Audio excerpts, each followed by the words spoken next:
Hai M People, kembali lagi di MP Talks. Kali ini saya Angel akan menemani M People dengan narasumber yang tak kalah istimewa dibanding edisi-edisi sebelumnya.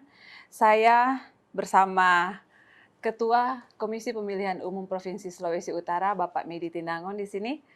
Selamat, hai Pak. Hai Angel, Apa kabar Pak? and people sekalian, baik-baik. Oke, seperti ada pepatah yang mengatakan tak kenal maka tak sayang, saya akan sekilas memperkenalkan siapa Bapak Medi Tinangon. Bapak Medi sudah aktif di kepemiluan sejak tahun 99 ya Pak ya? Ya. Waktu itu menjadi pemantau pemilu. Pemantau pemilu University Network for Free and Fair Election Pemilu 199. Kemudian jadi pemantau pemilu Forum Rektor Indonesia di pemilu 2004. Ya. Nah, 10 tahun menjadi anggota KPU Minahasa. 10 tahun ya Pak? Atau? 11 tahun. Oh, 11 tahun. Oke, dan menjadi Ketua KPU Minahasa di periode 2012-2013, 2013-2018. Nah, sekarang Pak Medi sebagai Komisioner KPU Sulut periode 2018-2023 dan menjadi Ketua KPU pada 2022 lalu. Ya. Nah, yang akan kita bahas bersama Pak Medi kali ini tentang penyelenggaraan pemilu 2024 karena tahapan sudah dimulai ya Pak ya sejak tahun lalu. Sudah kita launching sejak 14 Juni tahun 2022 yang lalu. Iya benar, jadi pemilu 2024 itu sudah di depan mata. Kurang dari setahun lagi ya Pak kita akan coblos.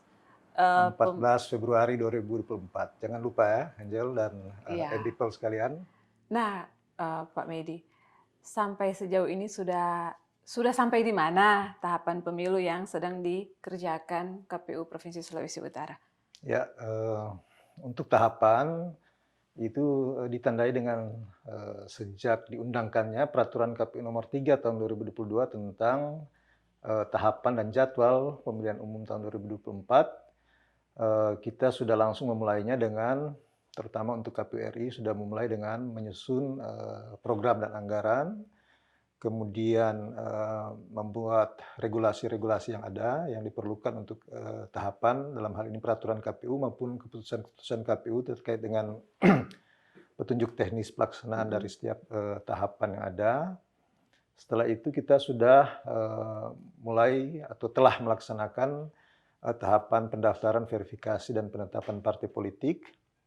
KPU RI telah menetapkan tanggal 14 Desember yang lalu, telah menetapkan 18 partai politik peserta pemilu. Nah, setelah itu kita melakukan penataan daerah pemilihan, itu juga sudah selesai dilaksanakan. Dan semua daerah pemilihan itu sudah ditetapkan dengan Peraturan KPU Nomor 6 tahun 2023. Kemudian saat ini kita sudah juga melaksanakan rekrutmen badan ad hoc, terdiri dari panitia pemilihan kecamatan. Itu sudah selesai ya Pak ya untuk ad hoc? PPS dan Pantarli. Nah, sekarang kita sudah melaksanakan tahapan untuk pencalonan dari bakal calon anggota Dewan Perwakilan Daerah. Nah, kita telah menerima ada 11 bakal calon, kemudian telah melakukan verifikasi administrasi, dan yang memenuhi syarat dari verifikasi administrasi itu ada 10. Satu tidak memenuhi syarat, tapi kemudian mengajukan gugatan sengketa di Bawaslu, dan hasil dari putusan mediasi yang terjadi kesepakatan, kita akan mengakomodir lagi calon tersebut dengan mengulang lagi dari tahapan penyampaian perbaikan, kemudian kita lakukan verifikasi administrasi kembali. Nah, itu yang sedang kita lakukan saat ini di kabupaten kota, sedang melaksanakan verifikasi faktual untuk 10 calon yang telah kita nyatakan memenuhi syarat. Yang calon DPD ya Pak ya? Calon DPD. Kemudian kita juga sudah mulai dengan tahapan untuk pemutahiran data pemilih. Nah, Pantarlih yang telah kita rekrut sudah mulai menjalankan tugasnya, mulai dengan coklit atau pencocokan dan penelitian, mendatangi rumah-rumah penduduk yang memenuhi syarat untuk didata sebagai pemilih. Nah, sejak tanggal 12 Februari yang lalu sudah dimulai coklit, ditandai dengan pelaksanaan coklit secara serentak di seluruh wilayah Negara Kesatuan Republik Indonesia. Nah, itu tahapan yang sedang kita laksanakan, yaitu sekarang verifikasi faktual untuk partai politik, DPD. untuk DPD, dan pencocokan penelitian atau coklit yang dilaksanakan oleh Pantarlih di semua desa kelurahan yang ada di Sulawesi Utara. Nah, Pak Medi, sejauh ini bagian mana yang paling sulit dari tahapan-tahapan yang tadi dibilang? Bagian mana yang paling sulit yang KPU hadapi? Saya Yang paling kira menantang? kalau mau ditanya mana yang paling sulit, sebenarnya relatif juga ya. Sebuah tahapan itu bisa kelihatannya mudah, tapi kemudian akhirnya menjadi sulit ketika ada masalah-masalah yang muncul. Tapi sejauh ini semua saya kira berjalan sesuai dengan tahapan yang telah direncanakan, dan kita kan bukan baru sekali ini melaksanakan pemilu serentak. Kita sudah punya pengalaman ketika dilakukan pemilu serentak tahun 2019 yang lalu. Sehingga secara umum sebenarnya ini tinggal prosesnya mengulang lagi, tinggal ada perbaikan-perbaikan atau inovasi-inovasi sedikit dalam setiap tahapan. Sekarang kan mungkin tantangannya beda ya Pak, dari 2019 dan yang menjelang 2024 ini. Misalnya berita hoaks, media digital, dan lain-lain. Bagaimana KPU bisa menyikapi itu? Ya, sebenarnya tantangannya juga tidak jauh beda ya. Kalau kita bicara berita hoaks, adanya perkembangan medsos media itu digital, medsos itu sebenarnya sudah 2019 sudah ya? 2019 juga sudah, bahkan di pemilu 2014 sudah mulai, tapi mulai eskalasinya meningkat di pemilu 2019 yang lalu.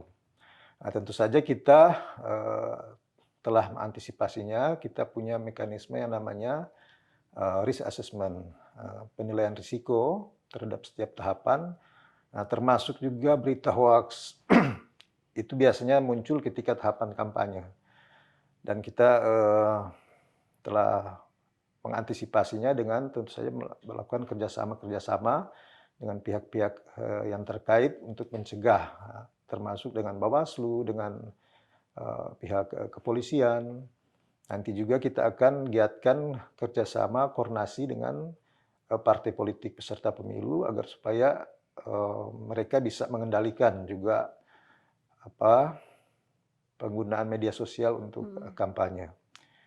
Untuk penyiaran juga kita ada kerjasama dengan Dewan Pers maupun Komisi Penyiaran Indonesia. Juga dengan setiap komponen masyarakat, stakeholder yang ada, kita akan menggiatkan kerjasama secara khusus juga dalam mengantisipasi, meminimalisir timbulnya berita hoaks, termasuk dengan teman-teman pers, teman-teman jurnalis. Oke, bagaimana KPU bisa melibatkan masyarakat? Ini kan namanya pesta rakyat kan Pak, pesta demokrasi itu pesta rakyat, yang harusnya masyarakat juga ikut terlibat di dalam tahapan. Bagaimana KPU meramu program atau apa sehingga masyarakat merasa dilibatkan di tahapan pemilu? Iya, pada prinsipnya ya memang betul. Demokrasi pesta rakyat, demokrasi dari rakyat, oleh rakyat, untuk rakyat. Sehingga saya sering katakan bahwa tanpa partisipasi masyarakat, demokrasi itu mati. Karena apalah gunanya kita bicara demokrasi, kemudian rakyat, masyarakat, baik sebagai pemilih maupun sebagai peserta pemilu, itu tidak kita libatkan.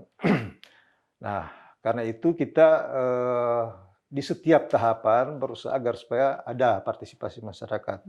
Contohnya Pak, dikasih contoh apa yang Ya, masyarakat mulai ikut dari dilibatkan? tahapan pendaftaran badan ad hoc itu Heeh, ada, kita buka seluas-luasnya untuk partisipasi masyarakat. masyarakat untuk mendaftar, Mhm. ataupun juga untuk memberikan tanggapan terhadap calon-calon yang ada. Demikian juga dalam verifikasi partai politik. Kita menyiapkan ada untuk menghindari pencatutan atau masyarakat bisa mengecek apakah Oh ya, dia dicatut dicatut parpol ya? oleh parpol, ada kita menyiapkan ada fasilitas secara online untuk Heeh. pengecekan NIK, kemudian dia bisa apa mengecek apakah dia terdaftar atau didaftarkan oleh parpol sebagai anggota parpol atau tidak. Oh. Nah, di tahapan pemutaran data pemilih kita juga menyiapkan itu. Nanti dengan fasilitas teknologi informasi yang ada, kita punya laman atau aplikasi cek DPT online. eh, Kalau lamannya cekdptonline.kpu.go.id, Mhm. kita bisa mengecek di situ apakah sudah terdaftar atau tidak. Dan nantinya hasil pendataan dari Pantarli, PPS itu sebelum kita tetapkan sebagai daftar pemilih sementara, sebelum kita tetapkan sebagai daftar pemilih tetap, kita umumkan untuk mendapatkan tanggapan masyarakat. Oh, ya, gitu. Sehingga di situ ada keterlibatan masyarakat. Jadi partisipasi masyarakat ini bukan hanya tertuju pada hari pemungutan suara di mana Heeh. masyarakat pemilih menggunakan hak Tapi selama pilihnya, tapi tahapan juga memang sepanjang tahapan masyarakat dilibatkan. kita berusaha agar supaya masyarakat terlibat dalam setiap tahapan. Oke. Pak, kalau nggak salah pemilu sebelumnya partisipasi pemilih di Sulut itu ikut apa ya, berprestasi ya, Pak? Ya, Masuk termasuk 2 besar ya? tertinggi Apa tertinggi tertinggi? di Indonesia.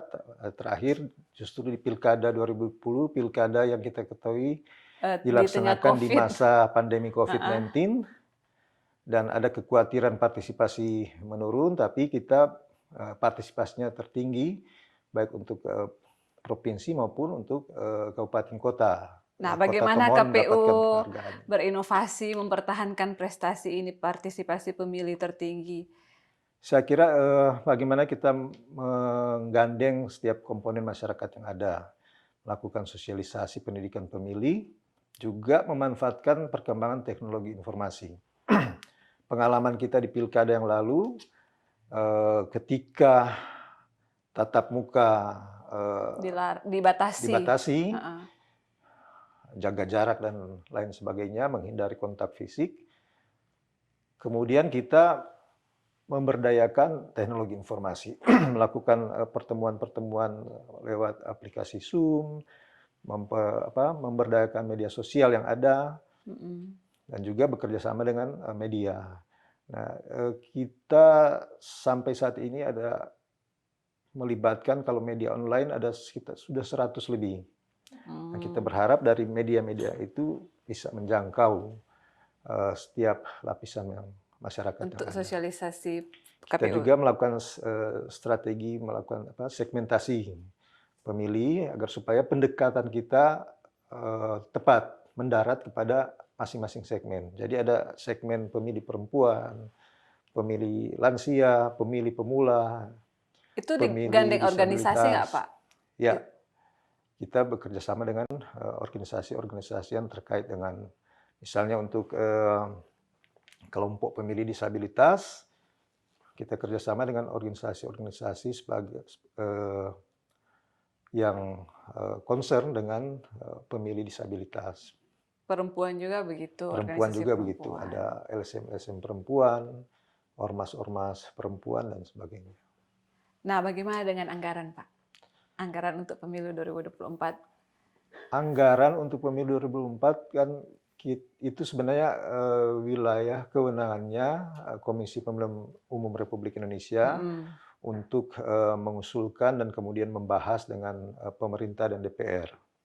Dan sejauh ini berdasarkan pengalaman tahun anggaran yang lalu, itu bisa terfasilitasi semua kegiatan tahapannya. Begitu juga dengan tahun ini sebenarnya pemerintah juga dan DPR sudah sepakat sekian besar anggaran untuk penyelenggaraan pemilu, baik untuk KPU-nya, untuk Bawaslu-nya. Memang ada sedikit kendala-kendala biasanya di awal tahun, tapi itu tidak menyebabkan tahapan terhenti. Pertanyaan yang sedikit sensitif nih Pak, netralitas komisioner KPU yang saat ini bisa dijamin nggak Pak? Saya kira saya sejauh ini yakin dan bisa menjamin netralitas dari penyelenggara pemilu baik di provinsi maupun kabupaten kota. Kalau toh ada yang kemudian ditemui tidak netral, tidak independen, kita punya perangkat, punya instrumen, punya apa untuk menguji apakah dugaan-dugaan independensi, netralitas dari penyelenggara pemilu itu ada atau tidak terbukti, itu melalui Dewan Kehormatan Penyelenggara Pemilu untuk KPU provinsi dan kabupaten kota. Nah, kalau penyelenggaranya badan ad hoc, PPK, PPS, KPPS itu sudah dilimpahkan DKPP kepada KPU untuk mengaturnya, dan dengan peraturan KPU nomor 8 tahun 2019, KPU telah mengatur untuk pelanggaran-pelanggaran netralitas, independensi, integritas penyelenggara pemilu, kode etik penyelenggara pemilu badan ad hoc itu ditangani, diperiksa, dan diputus oleh Komisi Pemilihan Umum Kabupaten Kota. Nah, itu sudah sejak 2019 kita terapkan, dan memang waktu itu ada ditemui penyelenggara-penyelenggara ad hoc yang tidak netral. Hadir sudah ditetapkan sebagai KPPS misalnya atau PPK, kemudian hadir dalam kampanye partai politik. Nah, itu sudah kita oleh teman-teman di KPU Kabupaten Kota akhirnya memutus pemberhentian mereka sebagai penyelenggara pemilu. Tapi itu yang 2019 ya Pak? 2019. 2024, untuk pemilu 2024 belum ada?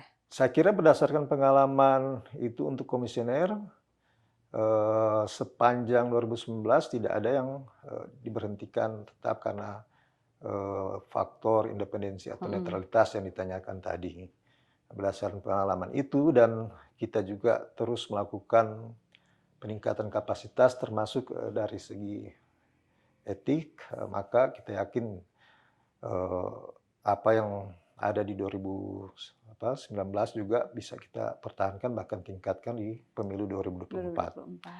Kemudian untuk badan ad hoc-nya kita sudah berusaha semaksimal mungkin bagaimana supaya yang direkrut itu adalah benar-benar penyelenggara pemilu badan ad hoc yang netral, yang independen, yang bisa bersikap imparsial. Yang memang mungkin latar belakangnya netral ya sebelumnya. Iya.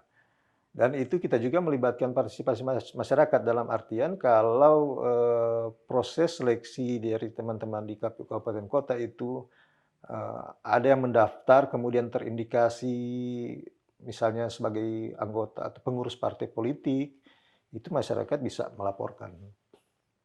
Oke. Jadi ada filternya mulai dari proses rekrutmen itu.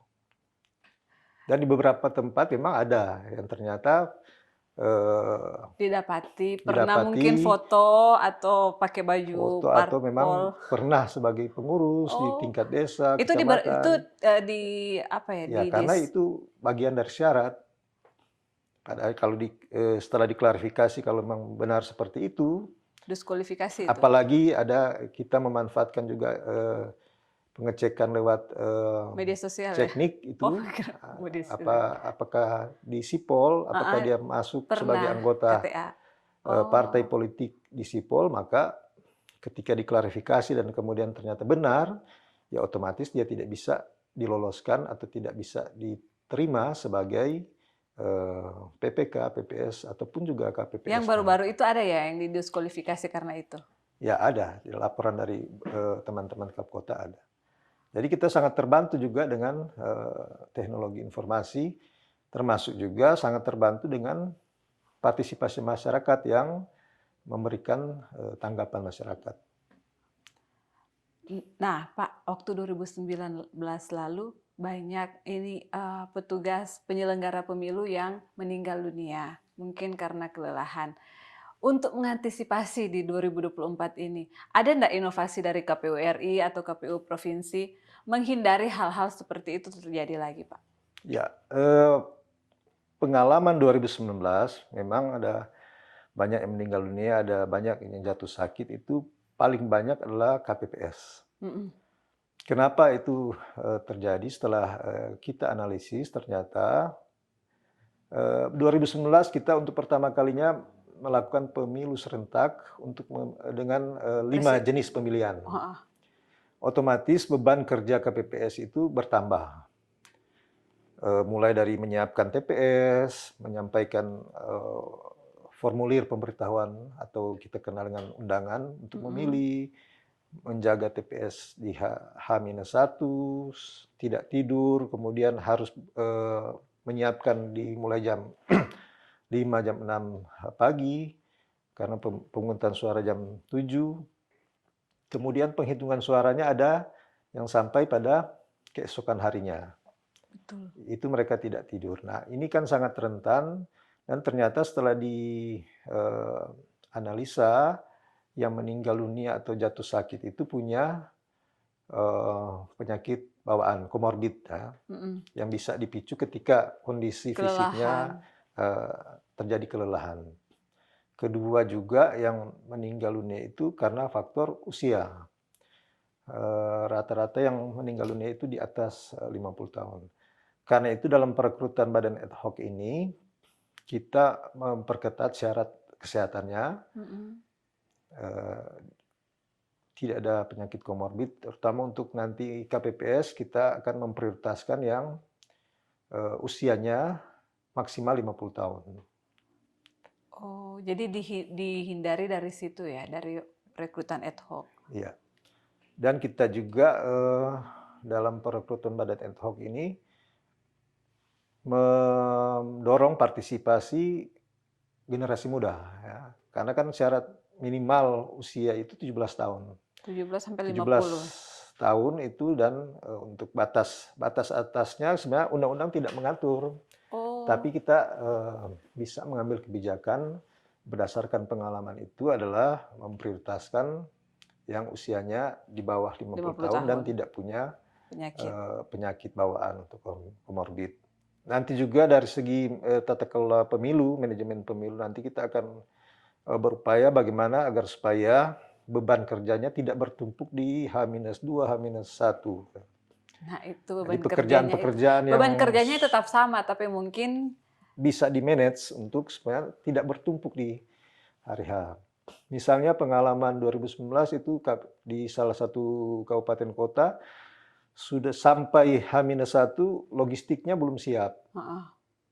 Nah, kita akan berupaya ke depan setidaknya H-1 itu sudah terakhir untuk distribusi, bukan lagi proses pengepakan, lipat surat suara dan lain sebagainya. Nah, kalau terjadi demikian kan badan ad hoc kita akan bekerja ekstra di H-1. Hari H+1. Nanti ke depan kita akan berupaya supaya H-1 itu mereka bisa istirahat, agar supaya kondisi fisiknya bagus di esok harinya yang akan melaksanakan pemungutan dan penghitungan suara. Betul.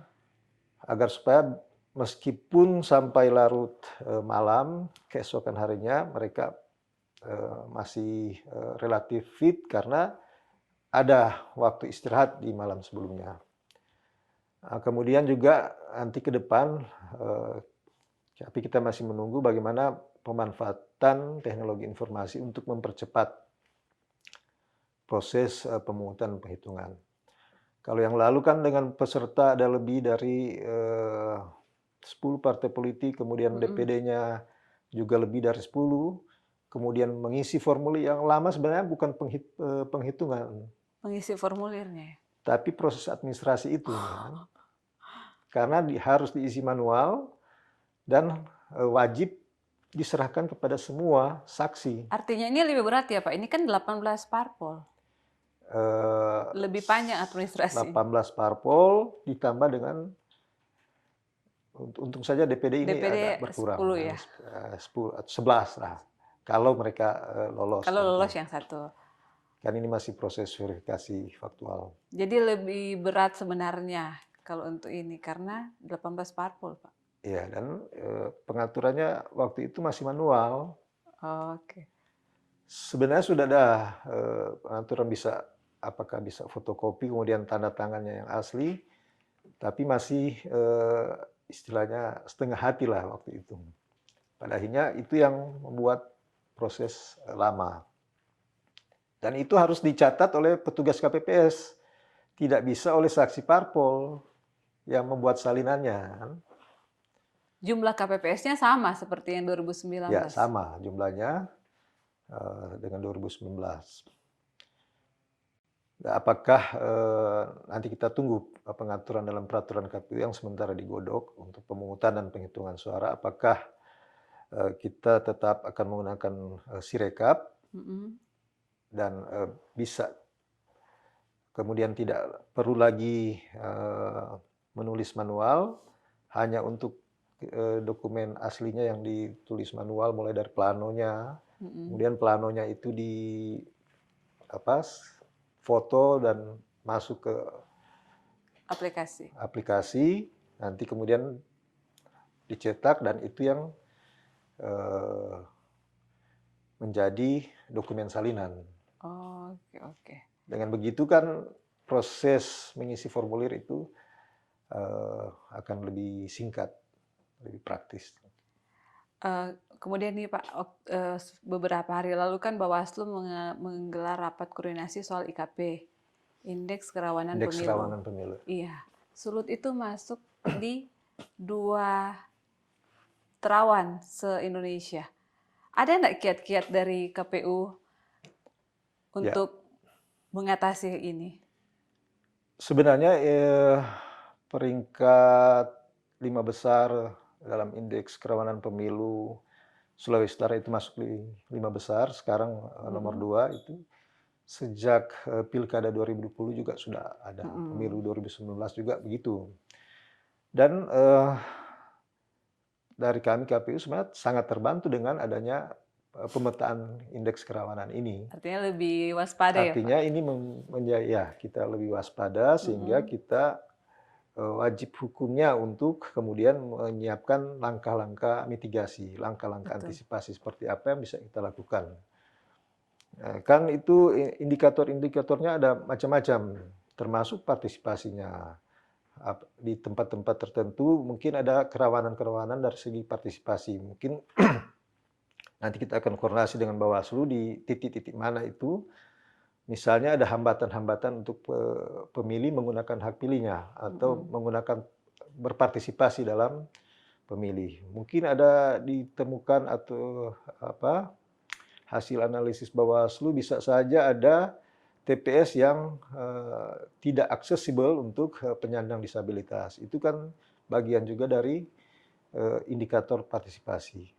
Saya baca juga ada indikatornya terkait dengan politik uang. Bagaimana kita kemudian sama-sama dengan Bawaslu melakukan upaya-upaya pendidikan politik, melakukan pencegahan.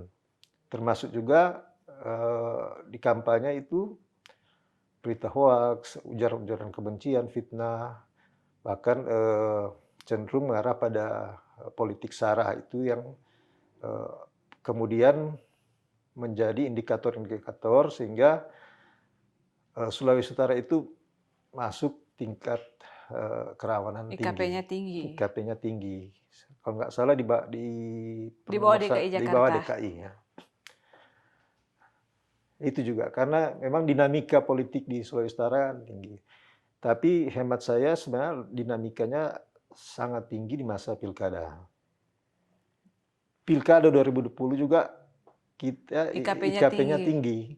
Tapi kemudian kita bisa kerjasama dengan Bawaslu, dengan pemerintah daerah, kepolisian, TNI, Polri, dan semua pihak terkait untuk kemudian menghasilkan Pilkada 2020 di masa COVID dengan partisipasi tinggi dan relatif aman dan lancar. Tidak ada konflik-konflik yang kemudian berujung pada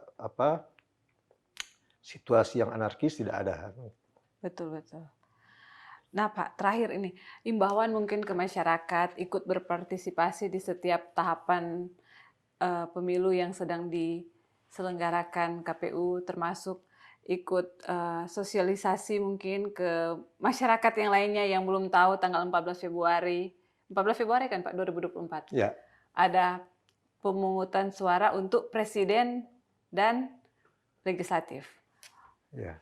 Mungkin ada sedikit disampaikan Pak, silakan. Untuk MPiPels dan masyarakat semua, kami mengharapkan semua untuk berpartisipasi, jangan hanya di tanggal 14 Februari saja 2024, hari pemungutan suara, tapi di setiap tahapan yang ada.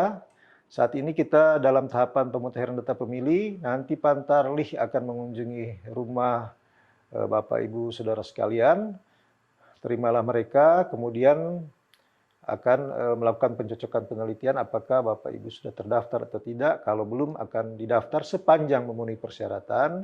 Kalau juga ada perubahan-perubahan terkait dengan data kependudukan yang ada di daftar pemilih yang dipegang oleh Pantarlih, silakan mengajukan koreksi di saat itu. Nanti juga di setiap tahapan kami berharap semua bisa berpartisipasi dan bersama-sama kita sukseskan pemilu 2024 yang hari pemungutan suaranya bertepatan dengan Valentine Day ya. Valentine Day, hari kasih sayang, tetapi juga 14 Februari adalah hari kasih suara. Jangan lupa 14 Februari nanti kita akan menggunakan hak pilih untuk memilih presiden, wakil presiden, anggota DPD daerah pemilihan Sulawesi Utara, anggota DPR RI daerah pemilihan Sulawesi Utara, anggota DPRD Provinsi Sulawesi Utara yang ada di 6 daerah pemilihan, dan anggota DPRD di masing-masing kabupaten kota.